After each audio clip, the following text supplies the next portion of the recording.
No ar, bate-papo.com, a sociedade nas ondas do rádio. Apresentação, Cadu Freitas. Se liga comigo, Cadu Freitas. E a partir de agora, com você, sabe quem? A sociedade nas ondas do rádio.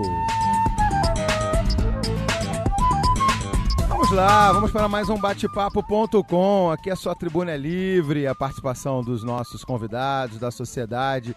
Você já sabe, forma um novo jeito de comunicar. Pela MEC AM, sim, MEC AM 800, uma emissora da EBC. Olha, tem gente começando a ouvir mais ainda a sintonia em AM e também pelas redes sociais, pela internet. Olha o endereço aí, radios.ebc.com.br. Tem o Facebook também. Então, vamos lá, facebook.com/Rádio MEC AM. A partir de agora, com você, o nosso programa de hoje. Compartilhando. Vamos lá falar de economia, falando um pouquinho o que vai acontecer com o novo governo em curso agora, do presidente em exercício Michel Temer, e é o desafio, né, de dar uma alavancada na economia e, com isso, entender um pouquinho, dentro da nossa perspectiva de hoje, o mercado. Né? O que a gente chama de mercado? Os investimentos, a Bolsa de Valores, o dólar. O que isso implica no seu dia a dia, hein? Você acha que implica em alguma coisa? Vai, de alguma forma, melhorar o seu supermercado? O seu açougue? O seu divertimento, entretenimento? Pois é, isso tudo depende, sabe de quê? Da economia global, que hoje está cada vez mais globalizada. E os mercados, os investidores ficam sempre de olho nessas mexidas políticas que acontecem nos países, né? E hoje a gente vai analisar o impacto aqui no Brasil. E aí a gente recebe, como a gente já até anunciou semana passada, ele fez uma participação rápida por telefone, Marcelo Smarrito, que é empresário, sócio da Gradual Corretora e diretor da Ágora Bradesco e da ICAP. Tudo bem, Marcelo? Fala aqui pertinho no microfone. Bom dia para você. Tudo bem? Olá, Cadu. Bom dia. Assim, é um prazer enorme poder estar com vocês aqui hoje na rádio, conversando. Naquele dia foi rápido, foi de São Paulo, foi corrido. Rapidinho, mas deu recado. Um dia importante, né? Dia de mudança, né? Um dia de início de um governo transitório. Mas vamos lá, vamos em frente. Vamos em frente. E aqui conosco, o Alessandro Reis, que é mestrando em História do Brasil pela Universo. Alessandro, que entende tudo de economia. Tá com o bolso cheio de dinheiro. Vamos lá, Alessandro, tudo bem? Bom dia, Cadu. Bom dia, Marcelo, aos ouvintes. Essa história de entende tudo de economia, eu vou aprender um pouco com o Marcelo aqui. A gente sempre aprende um pouco mais, né? É verdade. E tentar fazer algumas perguntas interessantes que os ouvintes possam ficar esclarecidos sobre esse momento de transição econômica também no país. É verdade. Olha só, o Marcelo também, além de outras situações e trabalhos também, ele já está aí numa tratativa com o mercado internacional, com captação de recursos através de fundos internacionais de fomentos. Então isso é uma outra ideia que daqui a pouco eu quero trocar com o Marcelo para entender o que é isso. Mas, de qualquer maneira, na última participação dele aqui, que foi muito rápida, ele falou uma palavra que a turma anda meio esquecida, anda meio, né, tentando buscar otimismo. Otimismo é a palavra. E o Marcelo usou ela no último papo com a gente. Marcelo, dá para ter otimismo? Eu posso fazer, antes do Marcelo responder, Pode? Emendar uma pergunta? Fique à vontade. Pode ter otimismo? Os mercados trabalham também com otimismo? O pensamento dos mercados é o otimismo também? Vamos lá. Então, assim, eu acho que essa visão otimista, ela existe, e ela existe é uma consequência, uma decorrência de uma história muito maior do que o governo que a gente acabou de viver, o governo anterior. Na verdade, a gente carrega uma grande modificação histórica desde o início do Plano Real, né? Eu acho que a gente tem que lembrar, a gente teve a oportunidade de ver um governo de transição, né? Eu me recordo, né, assim, do Itamar Franco entregando para a gente um tapete vermelho de construção dos dois governos de Fernando Henrique. Parem para pensar um pouco, a gente está vivendo novamente a oportunidade de mais um governo de transição. Né, um governo de transição agora na mão do Temer, né, que está criando assim, um ministério de coalizão para que esse Ministério de Coalizão o permita poder dar alguns passos para frente. Passos esses fundamentais que com certeza vão precisar ter algum tipo de ingerência na economia, né? Então os mercados hoje, né, e essa foi a pergunta, assim, os mercados eles precisavam de um fato relevante.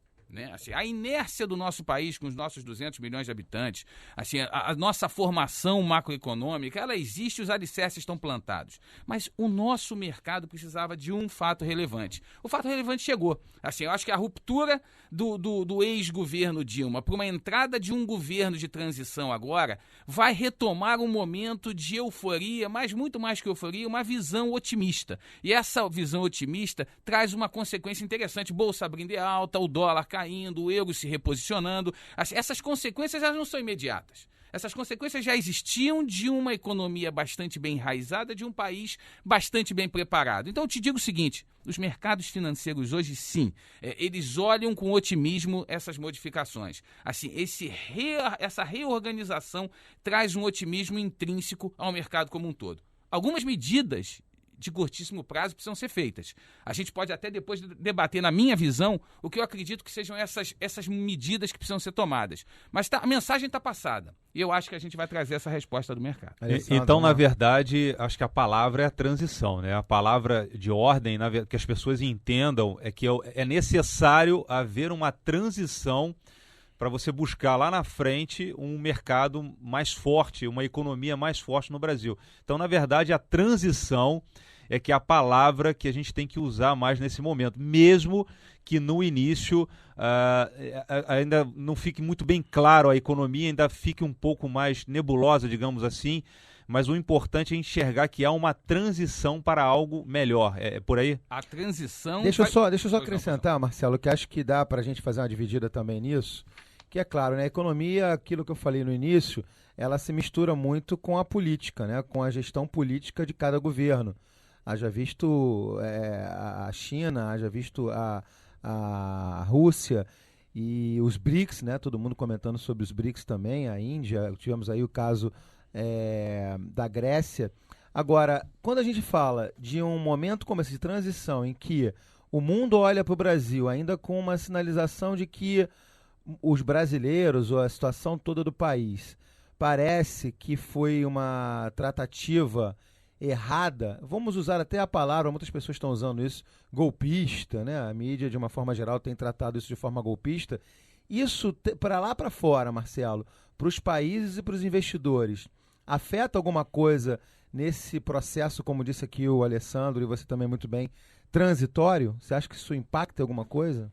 O movimento político-econômico trabalha junto com os mercados, né? Então, acho que muito bem colocado, Cadu, que, obviamente, as informações políticas chegando atravessadas dentro do mercado financeiro, elas trazem impressões, né? As impressões, elas traduzem a realidade do que acontece no país. Então, toda vez que a gente percebe uma sinalização, né, de uma informação de um país populista, onde você diz que houve um golpe, que houve uma ruptura, que houve um desequilíbrio, há de se imaginar que você traz um certo desconforto. E nenhum investidor gosta de investir em ambientes desconfortáveis, né? A insegurança, o desconforto e a instabilidade trazem uma rejeição ao investimento. Mas vamos ser francos, nós não tivemos golpe nenhum, né? Nós tivemos uma mudança de comportamento de um governo que se cansou. Um governo que veio trabalhando uma estratégia, de novo, sem querer culpar o governo ou fazer algum juízo de valor, mas o governo vinha trabalhando uma estratégia, a estratégia é essa que ficou cansada, né? Não quero de novo julgar quem tomou essa decisão, se foi o caminho certo ou errado, foi um fato, uma consequência. A gente chegou, a consequência do fato foi que a gente cansou, né? E esse cansaço, hoje, por mais que o governo que perdeu o caminho, que perdeu a gestão, ele tivesse sinalizado que houve um golpe, que houve uma ruptura política forçada, se você pegar algumas informações, e se vocês me permitem recordar, Marcelo, né, fez o dever de casa, trouxe aqui vários gráficos, né? Eu trouxe algumas informações importantes, estatísticas, que trazem uma visão interessante. Cadu, para pensar. Assim, o governo Lula, né, apesar de ser um governo de continuidade, né, ele era a continuidade de um fruto bastante bem plantado nos dois governos do Fernando Henrique Cardoso, que foi uma transição de um governo Itamar, né? Lembrando que foi a queda do impeachment do Collor que trouxe o Itamar. Nós tivemos 2 governos de Fernando Henrique e, consequentemente, o Lula deu continuidade. Deu continuidade a uma inércia maravilhosa. Uma inércia maravilhosa onde quem soube, de alguma maneira, manter uma estratégia de manter os movimentos macroeconômicos funcionando no país, o fez muito bem feito. Aonde houve o grande problema e onde houve a grande ruptura? Quando o Lula passou o bastão para Dilma, né, ela tomou uma decisão de se reposicionar estrategicamente, na minha opinião, gastando mais do que devia. Assim, se a gente gasta mais do que devia na nossa casa, a gente fica com déficit. Ela esticou demais as contas governamentais, ela não olhou com carinho como ela deveria olhar para a política fiscal brasileira, e ela, de alguma maneira, se posicionou tentando entregar mais do que podia sob o ponto de vista da arrecadação. E ela foi, de alguma maneira, deteriorando todo um alicerce que foi plantado outrora. Então a gente chega hoje num momento em que ela pode bater o pé, ela pode dizer que houve golpe, assim, o governo do PT pode se posicionar dessa forma, mas não houve golpe. Na verdade, houve um cansaço. Assim, a popularidade dela nunca foi tão baixa. Assim, é importante lembrar assim, que nunca houve ninguém que tivesse tido uma popularidade tão alta quanto o Lula. E tampouco nunca houve ninguém que tivesse uma popularidade tão baixa quanto a Dilma. A tal da polarização política e social, dentro de um mesmo governo, dentro de uma mesma cabeça de governança. Mesmo projeto, na verdade. Dentro de uma mesma cabeça de governança. Então, o que eu quero dizer é o seguinte, é que cansou, né? E o cansaço traz lá fora, e foi essa pergunta que você me fez, traz lá fora uma percepção de que, isso, se houvesse a visão do golpe, seria ruim. Mas é que o investidor estrangeiro hoje globalizado, ele também tem a visão bastante clara do que acontece aqui. Então, ele também já conhece os grandes bancos, os grandes investidores conhecem que a movimentação não trouxe qualquer golpe que fosse, né? Assim, houve uma mudança temporária, assim, de um governo desgastado. E esse desgaste ele vai trazer agora as ações que precisam ser tomadas de curto prazo. Mas, Marcelo, o governo Lula também não trabalhou no momento positivo do ciclo econômico? A gente sabe que a economia vive de ciclos. Então você tem, na história da humanidade, uma roda de ciclos. O governo Lula também não trabalhou e isso ajudou positivamente que todas as ações econômicas do governo dessem certo, aquele momento positivo do ciclo econômico. E isso ajudou que as ações econômicas, que o Brasil surfasse numa boa onda. Sem esquecer, é claro, da crise de 2008, né? Que segundo o Lula seria uma marolinha, né? E que houve aí talvez uma movimentação econômica que... Aí quem vai explicar isso não sou eu não, amigo. É o professor Marcelo Smarrito aqui conosco nesse batepapo.com. Marcelo, sai dessa aí, vamos lá. É exatamente isso. Assim, houve uma inércia positiva de um mundo globalizado que crescia, né? Se vocês então me permitirem fazer uma recapitulação, e se a gente tomar a liberdade de retroagir os últimos 100 anos, né, houve alguns momentos e a ciclicidade, né, assim, a curva senoidal que mostra os ciclos acontecendo. Toca o apito aí, eu vou tocar apito aí, vamos tocar. Falou bonito aqui, toca apito. Como é que é a curva sinoidal, né? Explica para o ouvinte a curva sinoidal, Marcelo Smarrito.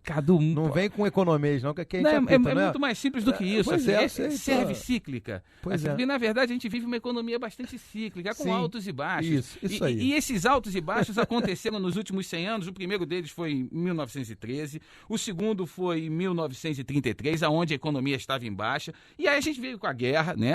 A Segunda Guerra Mundial, em 1943, de novo, mostrando uma situação de economia em baixa, 63. Depois a gente teve em 83 a crise da Ásia, a crise da Rússia, né? Sempre com uma baixa e uma recuperação. Uma baixa e uma recuperação. A última, agora, em 1993, o subprime, né? Aquela grande confusão global, né? Que o real estate, que o mercado americano de venda de imóveis conseguiu contrair o mercado global como um todo. E agora, querendo ou não... Esse de 93 foi a crise hipotecária americana?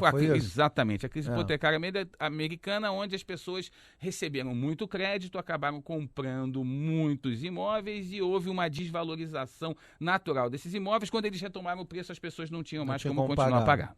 Né? Então, assim, essa também foi uma crise... Teve um filme agora, há pouco tempo, sobre isso. Toda hora tem um mais animado mostrando os dois vieses dos filmes. É verdade. Teve sim. Mas agora o que acontece é o seguinte, que a gente chegou de novo no momento de inflexão. Então, com Dilma, sem Dilma, com Lula, sem Lula, com Fernando Henrique, sem Fernando Henrique, com Temer ou sem Temer, o país está pronto para uma retomada. Assim, a retomada vai acontecer. O que eu quis dizer da ciclicidade, os movimentos cíclicos fizeram esse momento de inflexão novamente. Mas retomando a pergunta lá de trás, né, que a gente está falando aí de 2003 até 2010, né, quando o Lula pegou a inércia do crescimento global e entregou para a gente realmente um crescimento bastante importante, eu só gostaria de fazer alusão a um dado que aconteceu, né, em 2001, 2002. Né? O que aconteceu em 2001, 2002 no mundo, né, que não existia anteriormente, que obviamente vai se repercutir positivamente no Brasil? Em 2001, 2002, pela primeira vez os chineses entraram para a economia global. Né? Na hora em que o chinês tomou a decisão de entrar para a economia global, né, eles passaram a fazer parte do comércio internacional, né, oficialmente falando. Né? O que aconteceu com o planeta? A gente deixou aqui no Brasil de comprar televisão, por exemplo, pagando a fortuna que a gente pagava, e começou a comprar televisão barata.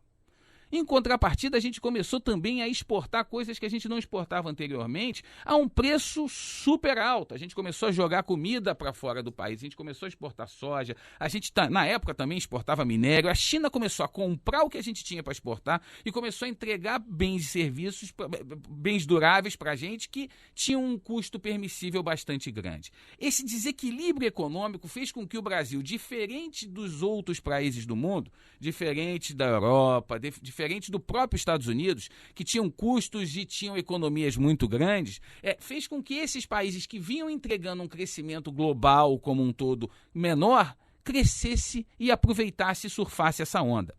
Então a gente costuma dizer que o Lula, de certa forma, ele não fez nada e entregou um país com crescimento.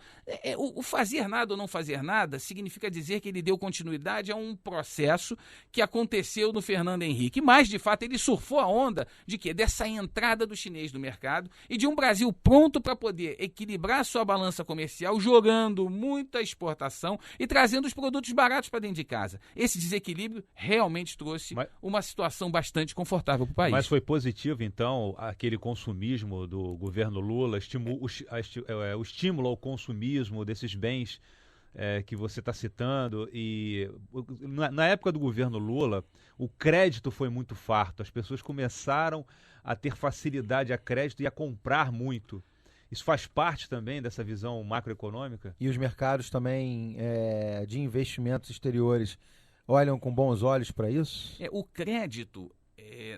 Quando surgiu como disponibilidade no governo Lula, ele, na sua essência, né, se ele tivesse a produção caminhando junto com ele seria muito bem percebido. Né? O que aconteceu foi que as pessoas começaram a disponibilizar recursos financeiros de uma forma muito fácil, descriteriosamente falando, permitindo com que a classe média começasse a perceber uma condição de valor, uma condição de poder aquisitivo e que ela começou a ter benefícios diretos, sim. Ela começava a experimentar uma vida melhor, ela pôde começar a ter acesso, ela pôde começar a andar de avião, só que não tinha fundamento que pudesse manter isso no longo prazo. Esse é o grande ponto. A impressão e a sensação foi positiva? Claro que foi. Agora, não tinha alicerce suficiente para poder manter aquele equilíbrio junto dos salários porque não tinha produção interna. Então, houve um desequilíbrio importante, o mundo cresceu, o Brasil surfou na melhor maneira das ondas possíveis, sem se preparar adequadamente, porque ele aumentou o crédito, mas ele não mexeu na produção. Ele não mexeu na produção como um todo. Impactando diretamente em quem? Impactando diretamente, hoje, nas pessoas que estão sem crédito, estão sem dinheiro, estão desempregadas e sofrendo uma decisão tomada lá atrás, que na época, vocês veem, levou quase o quê? Levou quase 8 anos, assim, por reflexo, chegar onde a gente está chegando hoje, né? 2 anos seguidos de recessão, 2 anos seguidos de PIB negativo. Qual era, então, a medida que o governo Dilma deveria ter tomado nessa transição entre o governo Lula e o governo Dilma? Qual era a continuidade correta para essa economia, para que você se preparasse... Mas antes dele responder, eu quero só mostrar para vocês onde nós estamos hoje tendo uma aula aqui de economia, macroeconomia e investimentos. Vamos lá. Você está ouvindo Bate-Papo.com. Você está ouvindo Bate-Papo.com, sim, comigo, Cadu Freitas, e com você a Sociedade nas Ondas do Rádio. E lembrando, você está na MEC AM, MEC AM é uma emissora da EBC, empresa Brasil de Comunicação, e também pela internet em radios.ebc.com.br. Vou digitar aqui, ó, radios.ebc.com.br. Depois, se você pegou o nosso programa agora, pode ouvir na íntegra depois no nosso site, nesse site aí, radios.ebc.com.br. Aqui conosco, vamos compartilhar com vocês o nosso tema de agora. Compartilhando. Falando de economia, é claro, porque a economia global, os mercados, os investidores ficam de olho nas mexidas políticas. E aqui analisando o impacto no Brasil dessa mudança que nós estamos agora vivendo, numa transição, né, no momento em que o governo Temer assume aí por até 180 dias as rédeas do nosso país e principalmente dando ênfase à economia. Conosco aqui Marcelo Smarrito, que é empresário, é sócio da Gradual Corretora, diretor da Ágora Bradesco e da ICAP, e atualmente ele trabalha no mercado internacional com captação de recursos através de fundos internacionais de fomento. Já é um cara que trabalha já há muitos anos no mercado de ações, no mercado de investimentos. E aqui conosco o nosso universitário convidado, Alessandro Reis, mestrando em História do Brasil da Universo, aqui incumbido também de fazer perguntas ao Marcelo. Repete então novamente a pergunta, Alessandro, para a gente dar, né, essa explicação mais um pouquinho para o Marcelo. Vamos lá. A pergunta era em relação ao que o governo Dilma deveria ter continuado a fazer ou ter feito na transição entre o governo Lula passando para o outro, ou seja, qual era economicamente o que era o melhor para o Brasil, já que economista não pode prever o futuro, mas ele pode tentar fazer algum tipo de projeção para a gente não acabar não se dando mal em algum sentido. Né? Então, assim, eu acho que a pergunta é boa, mas engenheiro de obra feita não vale, né? Se você olhar hoje o que poderia ter sido feito ontem, né, a gente pode dar algumas respostas que todas elas vão acabar num final feliz. Mas o que talvez eu acho que a gente sempre devesse ter feito nesse país, independentemente de você estimular o consumo, de você criar uma situação de conforto melhor para a classe média, né, de você reposicionar o país globalmente, permitindo que ele faça exportações, de que ele traga a possibilidade de importar produtos com custo de oportunidade bastante razoável para trazer qualidade de vida aos nossos lares, o que sempre deveria ter sido feito nesse país, sob o ponto de vista de ajuste, olhando para os cofres do governo, é um equilíbrio fiscal. Ninguém nunca teve a coragem, de fato, de olhar para dentro da nossa economia, para dentro do nosso conta corrente e administrar os gastos públicos e, obviamente, os impostos caminhando junto de uma forma séria. Né? Mas, talvez agora, né, o desafio do nosso ministro da Fazenda vai ser fazer algum tipo de medida que aumente a arrecadação. É claro que ele precisa fazer isso. A gente está devendo. Assim, a gente hoje gasta mais do que a gente arrecada. Você vai botar a culpa na Bolsa Família. Bolsa Família é peanuts perto do que a gente gasta hoje. Imagine o seguinte, hoje que a gente deve gastar mais ou menos, a gente deve arrecadar alguma coisa perto de 35% do nosso PIB, e a gente gasta 45%. Bom, então a gente já gasta mais. Quanto representa o Bolsa Família disso? 0,5%. Então não adianta culpar a ação social feita no governo da Dilma, da Lula. O alicerce do problema é maior. O que eu quero dizer é o seguinte, de novo, eu não estou defendendo A nem B, eu não sou governo A nem B, assim, mas olhando para o país, e um país bastante bem posicionado como o nosso, o que as pessoas precisam fazer são aquelas medidas base. Assim, é pegar essa nossa política fiscal e reorganizar ela da melhor maneira possível e transformar isso em benefício, transformar isso em entrega. Assim, o que adianta eu arrecadar e eu não entregar uma rede de hospitais públicas decente? O que adianta eu arrecadar e eu não entregar para as pessoas um sistema educacional decente? O que adianta eu viver num país de 200 milhões de habitantes, onde uma concentração de renda abissal faz com que as pessoas tenham a impressão de que elas estiveram ricas, quando, na verdade, as bases não estavam plantadas? Então, na transição do surf que o Lula deu, aproveitando o mundo crescendo, e ele também cresceu junto, o que a Dilma deveria ter feito é o que o Lula também deveria ter feito e não fez. É colocar a mão nas bases, nos alicerces. Eu quero ver o governante que vai olhar para a educação como de fato tem que ser olhada, porque educação não reelege ninguém. Educação você planta hoje para colher daqui a 15, para colher daqui a 20 anos. Então, essa coragem alguém precisa ter. As medidas de curto prazo, que refletem um mercado internacional positivo, que trazem um conforto aparente para a gente, elas têm que ser feitas e vão ser feitas. O Meirelles sabe fazer isso melhor do que ninguém. Ele está aí, de novo, de mão dada com o Temer. Agora, a gente vai precisar de alguém que acorde, ou nós, como eleitores, vamos ter que eleger o governante certo, que plante hoje para colher daqui a 10 anos, para colher daqui a 20 anos, para colher daqui a 30 anos. Essa coragem nenhum brasileiro governante ainda teve. Agora, Marcelo, deixa eu fazer uma pergunta interessante quando você cita aqui, tocou aqui no agora, né, ministro da Economia, o Henrique Meirelles, você falou, não, ele sabe fazer, né? Por que você afirma isso, Marcelo Smarrito? Claro, como professor, você foi ou é professor da Fundação Getúlio Vargas, já deu aula em algumas outras universidades, né? Viaja ao Brasil inteiro, o mundo inteiro, tem conhecimento de causa para ajudar a gente a entender por que essa escolha foi acertada do Henrique Meirelles para a economia, Ministério da Economia e Fazenda, não é isso? Vamos lá. O Henrique, ele traz um legado de empreendedorismo. Assim, o Henrique é um empresário.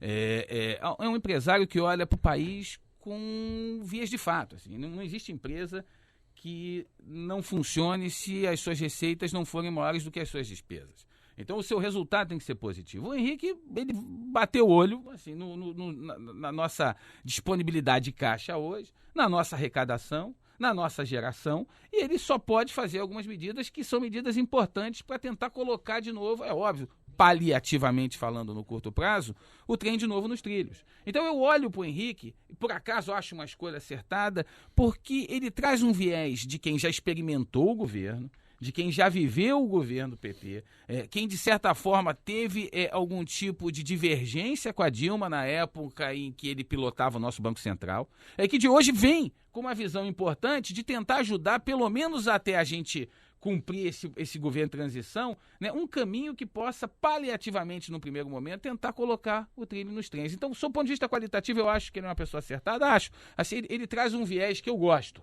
Assim, é uma opinião pessoal, mas o Henrique traz um viés que eu gosto, que é um viés de um empresário, de um banqueiro, de um presidente de conselho de empresa importante e de um governante que tem um viés de querer fazer com que o nosso país funcione como de fato uma empresa deveria ser. Agora, Marcelo, Alessandro, a curto prazo, curtíssimo prazo, porque esse governo, na verdade, tem no máximo 180 dias para fazer algo que as pessoas... Porque qual é a grande preocupação no dia a dia?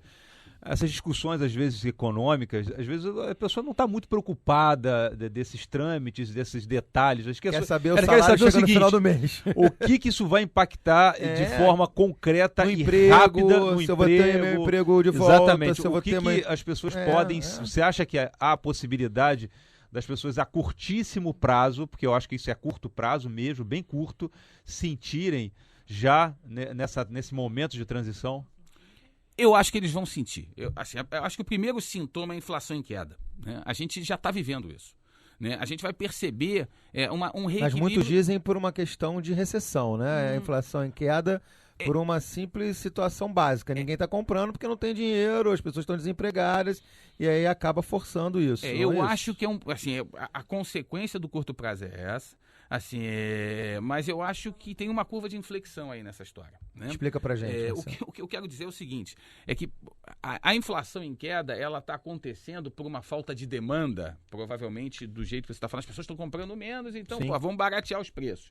Mas que bom, assim, se a gente chegou no ápice da crise, da recessão, que fez com que essa inversão acontecesse, eu também não consigo reduzir a inflação se não reduzir a taxa de juros. Então, essa consequência da redução natural da taxa de juros, que vai fazer com que os preços diminuam, traz um benefício para quem hoje precisa comprar a comidinha do dia a dia. E vamos lá, e o que acontece na hora em que a taxa de juros cai, que a inflação se reequilibra? A gente passa a ter uma oportunidade de quê? De começar a produzir novamente. Para pensar o seguinte, por que eu não produzia antes? Porque ao invés de produzir, como eu tenho uma Selic, eu tenho uma taxa de juros pagando 14%, 15% ao mês... 15% ao ano, para que diabo eu vou querer colocar meu dinheiro na produção E não fazer um hedge financeiro para poder fazer essa própria rentabilidade. Ou seja, hedge financeiro, o que você quer dizer é fazer aplicação financeira lógico, e especular. Eu deixo o dinheiro ali, pô. Eu especulo. Só que agora, olha que situação que a gente se encontra, pro bem ou pro mal, né? O que causou a situação é um fato. Mas hoje, a gente caindo a inflação por conta de uma demanda que não acontece. A contrapartida disso, a gente começa a trazer essa taxa de juros mais para baixo. A taxa de juros mais para baixo começa a trazer o quê? A possibilidade de você voltar a produzir. A gente vai voltar a produzir numa situação em que as empresas hoje têm capacidade ociosa, porque as pessoas as empresas desinvestiram, mandaram as pessoas embora, mas os parques instalados estão lá. Então, na verdade, o reajuste fiscal é fundamental, né? Porque se você tem reajuste fiscal, você melhora a possibilidade de investimento das empresas, você consequentemente vai gerar mais empregos. Mais emprego vai gerar mais produção. Você fechou o ciclo, é isso. Assim, e esse reajuste fiscal que vai ser feito, assim, e provavelmente algumas medidas fiscais não são populares, assim, porque a gente sente esse troço, tanto do seu ponto de vista do empresário quanto do seu ponto de vista da pessoa física, a gente sente isso no bolso. Num primeiro momento, você vai sentir sim, talvez uma CPMF voltando, você vai sentir algumas movimentações que vão tentar trazer esse equilíbrio de arrecadação maior, mas pro bem nesse caso. Por quê? Porque você vai começar a perceber que os empregos vão voltar, assim, o desemprego de alguma maneira vai começar a inverter, porque a gente vai ter que empregar pessoas para produzirem de novo, para começarem a colocar os produtos, e aí olha o ciclo da economia se retomando. Isso é em 5 minutos? Claro que não. Isso Perfeito. É alguma coisa que precisa acontecer, mas dá para enxergar aquele viés de virada que eu falei lá no início do programa. Esse viés de virada é uma consequência dessas variáveis macroeconômicas que juntas vão empurrar a economia de novo para ser uma economia crescente, uma economia retomando os trilhos do que deveria ter sido feito. A gente tem que viver num país de crescimento de 4,5%, 3,5% ao ano do PIB, não na recessão que a gente vive. Assim, eu tenho vergonha, eu digo isso de fato, assim, eu tenho vergonha de olhar para o nosso país hoje, né? E se você olhar historicamente, né, e os dados que eu vou pegar para vocês aqui são dados importantes. Se a gente olhar historicamente de 2011 a 2016, o que aconteceu com o PIB dos países da América Latina, e a gente olhar para o nosso país, né, a gente vê hoje um Panamá crescendo de 2011 a 2016, quase 8%. Né? A gente vê uma Bolívia crescendo quase 6%. A gente vê um Peru crescendo igual uma Bolívia, quase 6%.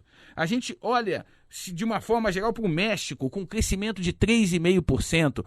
Todo mundo entregando resultado, todo mundo trazendo o quê? Um país sob controle. A gente chega no nosso Brasil entregando o quê? Um crescimento de praticamente zero. Né? A gente hoje está vivendo, a gente tem 2 anos de crescimento negativo, mas eu estou falando acumulado de 11 a 16, um crescimento de quase zero. Sabe só atrás de quem que a gente ficou, pessoal? A gente ficou atrás da Venezuela. O resto está todo mundo na nossa frente. É inconcebível. Um país com a nossa pujança, um país de 200 milhões de habitantes preparado com as áreas agriculturáveis que a gente tem, pronto para exportar o tempo inteiro, com uma China de boca aberta, esperando a gente mandar a nossa soja, nossa proteína de soja para lá. Pelo amor de Deus, é a hora da virada. Assim, essa virada está na mão de quem quiser fazê-la. Assim, parece trivial? Não, não é trivial, não. Assim, as variáveis são importantes, são muitas variáveis, e o tempo inteiro, Cadu, Alessandro, as variáveis exógenas acontecem, aquelas imprevisíveis, aquelas imprevistas, que a gente não contava com elas, mas o fato é que os alicerces estão prontos. Então, esse reequilíbrio natural que vai acontecer agora, nesse momento, vai trazer sim uma percepção muito positiva. Talvez a gente chegue já, depois desse governo de transição, ou o que venha pela frente, independentemente das movimentações políticas, a gente vai trazer uma perspectiva de futuro boa para o país. E a gente vai sentir isso no bolso. Agora, isso se faz também com a autonomia do ministro da Economia, né? Ele precisa poder trabalhar e fazer com que isso aconteça, né? E sem aquela história sem interferência política, vai ficar meio difícil, como a gente viu com o Joaquim Levy, né?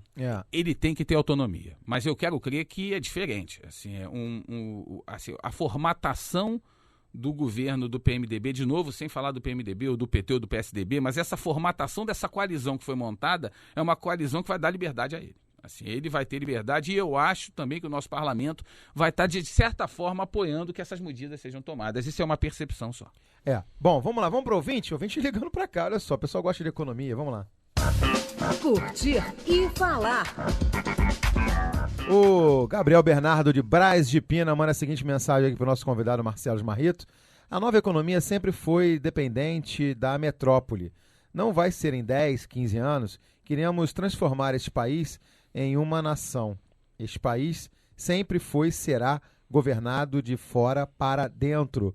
Marcelo Smarrito, você que tem dentro da sua conjuntura aí de capacitação, de qualificação, essa ideia de captação de recursos internacionais e tal, responde ao Gabriel Bernardo aí, meu amigo. É isso aí, Gabriel. Esse país sempre foi governado de fora para dentro, ele precisa começar a ser governado de dentro para fora.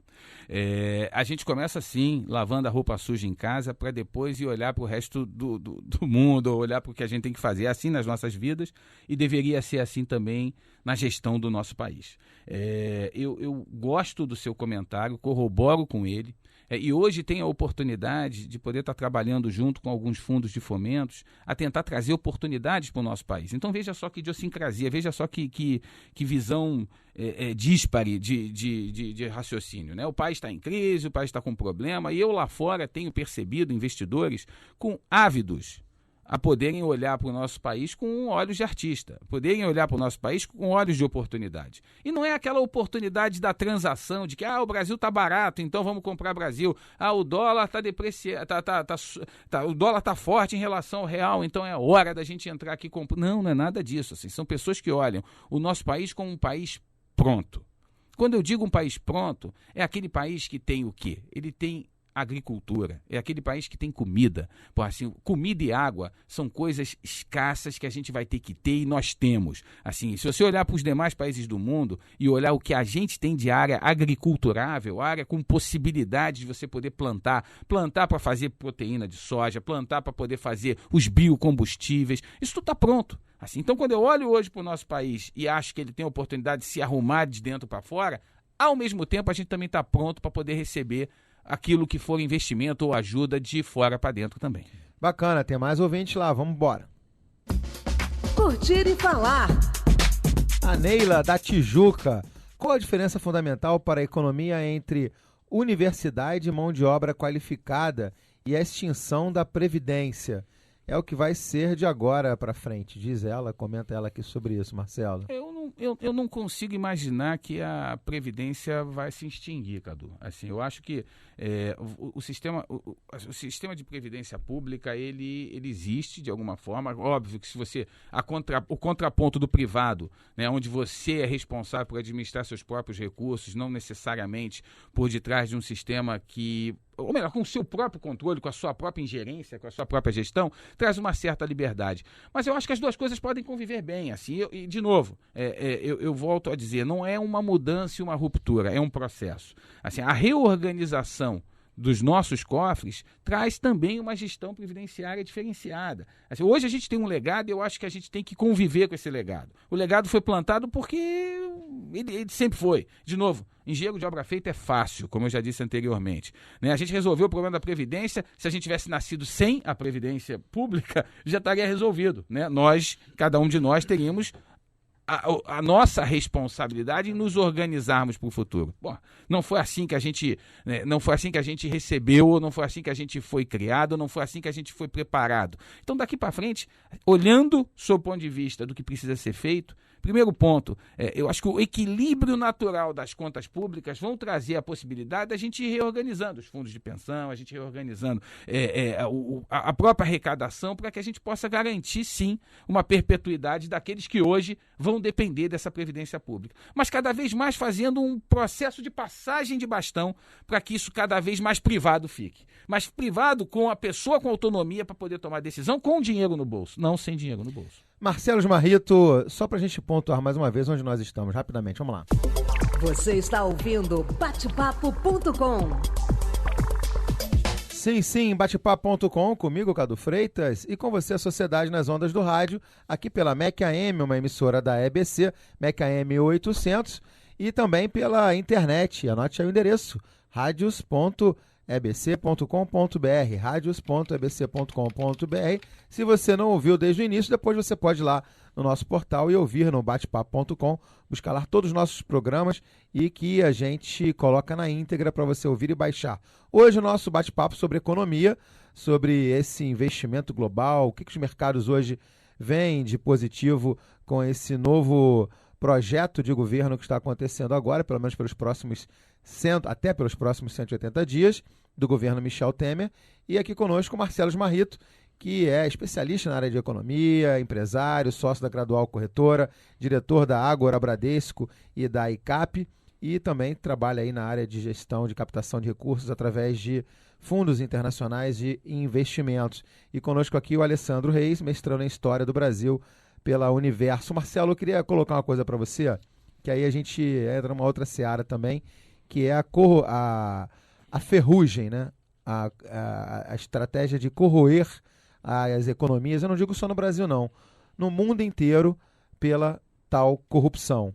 E aí a gente entra num outro processo, né, que daria um outro programa, certamente, que engloba aí muitas outras coisas. Aí, se falando de história, a gente sabe que todo mundo diz que a corrupção não é de agora, não foi inventado nos últimos anos, ela já é de muito tempo e não é só prerrogativa nossa. É realmente uma como é que é a palavra? Ela corrói, vou tirar a coisa bonita, ela corrói a nossa economia de forma sistêmica, como já disse, inclusive, o juiz Sérgio Moro e tantas outras pessoas, ô Marcelo.